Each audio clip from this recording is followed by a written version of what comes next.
Ya, selama dilangsungkannya masa pengenalan siswa baru atau MPLS, para senior di sekolah diingatkan untuk tidak melakukan bullying terhadap siswa baru. Komisi 5 DPRD Sumsel juga berencana akan memantau langsung pelaksanaan MPLS di sejumlah sekolah, khususnya SMA dan SMK.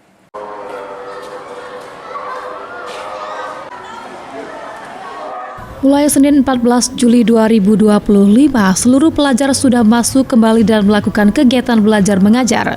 Khusus siswa baru kini menjalani masa pengenalan lingkungan sekolah atau MPLS.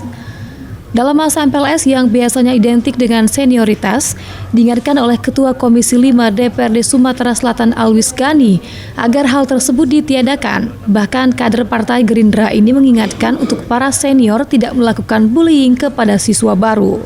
Menurut Alwis Gani, MPLS harus berdasarkan moralitas sesuai aturan yang telah ditetapkan dalam Peraturan Menteri Dikdasmen. Siswa-siswa yang baru masuk sekolah itu tidak boleh dilakukan bullying oleh kakak-kakak kelasnya. Kan beragam macam dari berbagai SMP, latar belakangnya berbeda-beda, ya sekolah harus menerapkan kesetaraan yang dalam bentuk keadilan.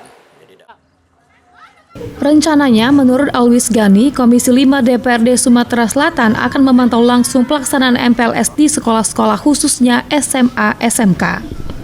Tim Liputan PAL TV.